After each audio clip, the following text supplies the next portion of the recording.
strike on it, forces Calendar into a save down to his left. Big save there. Joseph Martinez from 25 yards on, tries the curl. They're going to try to flick it through, and it comes to the back post, and it's a debut goal for Serhii Krivtsov. Hits it off the post. Borgelin saved off the left. Borgelin again and scored. It's Miami the comfortable lead.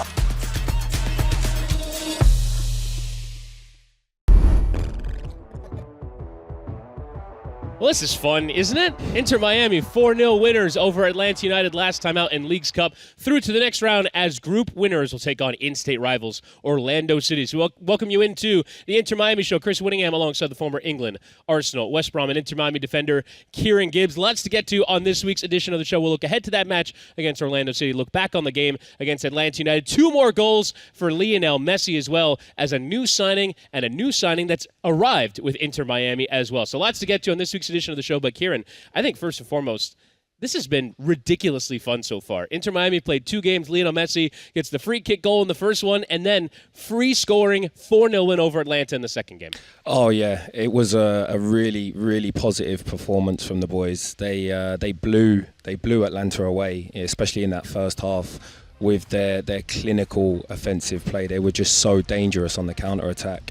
And Atlanta found it really difficult to deal with the threats of Miami, and that's probably what we're going to see now for a while. But no, it's hopefully a good sign of things to come. As we can now get to the highlights from this game, InterMiami taking on an Atlanta United team that would have fancied themselves coming into this game to try and create a different game plan and try and mess things with InterMiami and Lionel Messi that little bit compared to that free kick goal against Cruz Azul. But that very much proved not to be the case, as here's that combination that we expected early. Busquets for Messi for 1-0. Yeah, the Busquets-Messi link-up is in full force, and it started very quick. But yeah, what a brilliant finish. You just can't allow these players that time and space, and Messi puts it away brilliantly. And then he would get his second within the first 22 minutes of the game. It's a nice cutback for Robert Taylor to find Messi. Yeah, he's just always involved. You see Messi just loves to drive with players with the ball and puts a perfect pass to Robert, and he continues his run, which I really liked. And then a pair of players that have been around for the duration of the season, Kremaski for Robert Taylor. How about that finish? I mean, pick that one out, Chris. You know, on his left foot as well. That's not easy at all. And it was a great little layoff from Kremaski. But Taylor looks like he's really come alive in the last couple of weeks. And on the subject of coming alive, he's really feeding off of Lionel Messi here for a second. Another great finish. Yeah, it seems like he loves playing with Messi right now. But Who yeah, wouldn't? I mean, if you watch this, he runs the whole length of the pitch, Robert Taylor. And, you know, it's early in the second half, and he starts inside his own box, and he runs the whole length of the pitch in, I don't know, maybe 10 to 12 seconds. Shows great determination. Messi waits for the right time to put the weight of the pass perfectly in his line, and he slots it away. And then Drake Calendar would come up big to preserve the clean sheet at 4-0. Big save there from Thiago Almada, free kick. And then after conceding a penalty, Calendar again with the save. Oh, he's been magnificent all season, Drake. His level of performance has been so high. He puts the work in and deserves everything that he's getting right now. And then on the cutback, there'd actually be another save for him to make, and Drake Calendar would preserve a clean sheet for InterMiami. A 4-0 win over Atlanta United, close out the Leagues Cup group stage with 6 points from 6. But Kieran, we saw a first start for both Messi and Busquets in the game, and obviously we're going to continue to focus on them as long as they're in the team. We'll talk about Jordi Alba, who will be along soon. But what did you see from Messi and Busquets? And honestly, one of the things for me that came as a little bit of a surprise, how much they played over the course of the 2 games, playing around 100 minutes. That's a lot for the 2 of them to have picked up so quickly into their InterMiami tenure, but we saw kind of how they opened the game up for the club. Yeah, look, it's a dream start for both of them, and you can see the dynamics of the team have changed since they've come in. They have a unique ability to make the game seem easier for everyone around them, and because of their knowledge of the game, their technical ability, they're allowing players with that we already knew were very good players. They're allowing them to express themselves, especially with the likes of Robert Taylor. When you have players like Messi around, they're so clinical with and accurate with their passing and timing. It allows for players like Robert we can see their full potential, and that's what we're seeing now with the team. and it's going to be very difficult for teams to come up against Miami in this form. Now, looking forward here, I think there might be a little bit of an inclination for Miami fans to maybe, I don't want to say get carried away, but start thinking that Miami can win every game. And of course they can. But, Kieran, you feel like at some point there's going to become a genuine challenge to InterMiami, and it's not going to look as simple as it has in recent times. I mean, no, it's been a good start. And the reality is that football's just not that easy, you know. Although they make it seem that way. There's so many moving parts to have a successful team. It goes right the way through the club. The manager, the coaches, the physios, anyone that's involved in the club has to do their part to make things work. It's not as easy to just say, you know, we've got some amazing players that have joined the club and now everything's going to be fine and easy. It doesn't work like that. Everyone still has to put the work in. I really like how the young players have dealt with the magnitude and the attention of the club.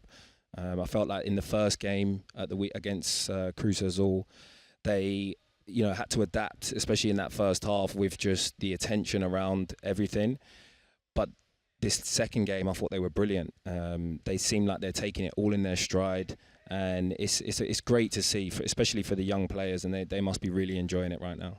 Now, a new player is along now, obviously was announced a couple weeks ago, but took a second with paperwork and all that stuff, and Jordi Alba is now training with the team. Now, I'm kind of done underestimating how much some of these new signings can play, because we saw Messi and Busquets step on and play a significant amount. But what do you think Jordi Alba will add, and what do you think his role will be against Orlando City on Wednesday night? Well, I mean, if he plays, then, and hopefully he does, it will be, the biggest thing will be his experience. The back four is, however good they've been, you always love to have experience in the team. So, he's done it all. He's won it all. He's, regarded as one of the best in his position to play the game. And so, yeah, I'm hoping that he brings more experience to the back four, shores them up. And, yeah, I'm sure it's going to be another great game. Yeah, taking on Orlando on Wednesday night. We'll get to that game in full in just a moment, but more new signings coming through the door. The latest is Facundo Farias, the young player, midfielder arriving from Colón in Argentina, and pairing with Diego Gomez, who's already along. You're starting to see a younger core emerging. We've seen the academy players, but obviously with the MLS Under-22 initiative, you can bring in 3 players from abroad that are under the age of 22, spend a little bit more money on them, and try and capitalize on some of the best prospects in the game. And I think Farias is kind of the latest in that line. Yeah, and you can slowly start to see what Tata's trying to do now, and bringing in the experience first, and then some young, exciting players in and around the squad to bolster the squad. We mentioned last week that we're going to need, a lot more players because there's more games now, and the calendar year looks hectic. So, hopefully these signings come in and really bolster the squad and perform well for the club. Now, we do want to tell you a little bit about what's to come here at Drive Pink Stadium. Of course, InterMiami going through Leagues Cup. Tickets on sale round by round, depending on whether or not InterMiami hosts. They do host this round against Orlando City. The next round, if they do progress, will be against either Dallas or Mazatlan. If it's Mazatlan, another game at Drive Pink Stadium. If it's against Dallas, it'll be at Dallas. But we do want to tell you that tickets are now on sale for the remainder of the season. Go to InterMiamiCF.com to get tickets for individual games for the remainder of the MLS regular season. Still 6 home games left on the season. Obviously, if you're a season ticket member, you have all of your tickets. But if you're looking for tickets to come see Lionel Messi in this InterMiami side, of course, available at InterMiamiCF.com. And the occasions here have been absolutely stunning. We've seen a full cadre of celebrities come and watch the games. And I think you're starting to see that atmosphere, that electricity come through the ground each and every home match, Kieran. Yeah, I mean, listen, the excitement is real, and everyone wants to come and see the best of the best, and it's great to see. It's great to see everyone at Drive Pink and be part of history and what's going on here, because it's really that big. Yeah, we saw some shots there of Lionel Messi's family. There's some great pictures of when he celebrates goals, and it's almost always with the family in mind. They're in that pitchside suite, which is a relatively new thing for Lionel Messi in his career. Obviously, DJ Khaled showing up at the games. You've seen LeBron James, seen Serena Williams, seen Kim Kardashian, seen stars from the music world as well in the last game. So it's been a brilliant time at Drive Pink Stadium. But right now, we want to focus on the next game for InterMiami, and that is against Orlando City as they take on their in-state rivals for the first time in this new era. Kieran, you've been a part of this rivalry. You scored in this rivalry. We've talked about it before earlier in the year when it was just a league game, and it just felt different. Now it's a cup competition. It's a single knockout game, and InterMiami will want to progress through in this Leagues Cup. It's just a remarkable occasion to have happened so early in this tournament. I mean, what timing to come up against your rivals, especially during this kind of new era of InterMiami. This is, you know how I feel about derby games, Chris. Yes. So this will be a really exciting game, cup game as well.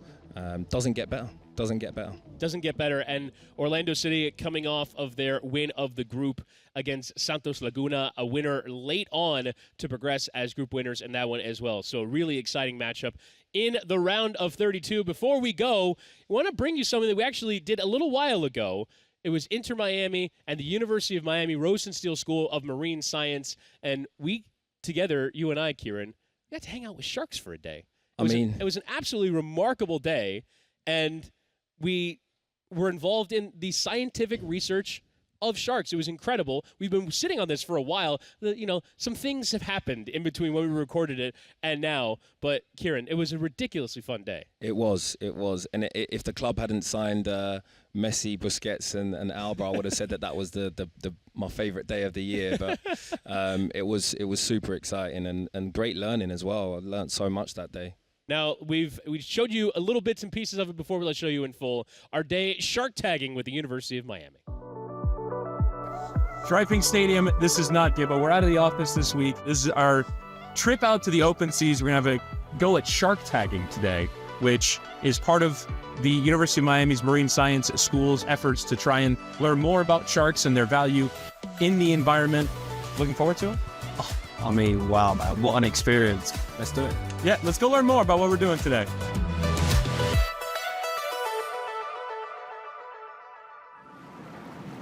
Two jobs that we're calling on you all to help us with today.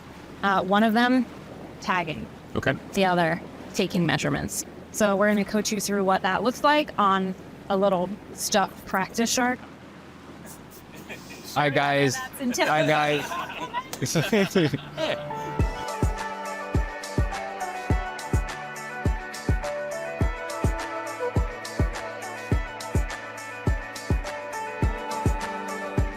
Beauty. Yeah. Huh?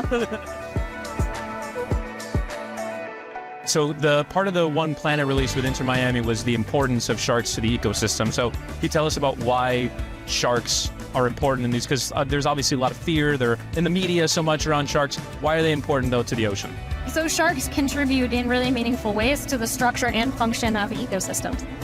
Sharks control their prey populations both by preying on them, right? So they control the size of them, but also by changing their behavior to avoid predation. So fishes that are in areas with lots of sharks tailor their behavior to avoid becoming a shark meal. By shaping both prey populations and prey behavior, they really help shape the way that ecosystems work. The kinds of research we're doing today are what's called a fisheries independent survey. Managers use data from fisheries, right, what's being caught in fisheries and landed, alongside data from fisheries independent surveys like this to try to understand what's happening with shark populations. So our data is really important to population abundance because our methods remain stable across many years.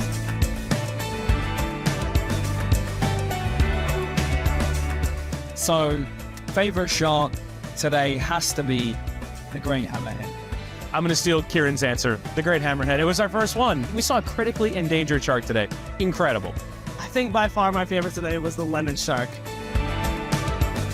We caught some very beautiful sandbars. They have this gold iridescence to their skin. They're that like classic shark silhouette. At the end of a brilliant day with the University of Miami Rosenstiel Marine, Atmospheric, and Earth Sciences team, Jake, Dr. Cuthbert with us. Gibbo, what a day. What a day this has been. I mean, what an experience, man. Thank you so much, guys.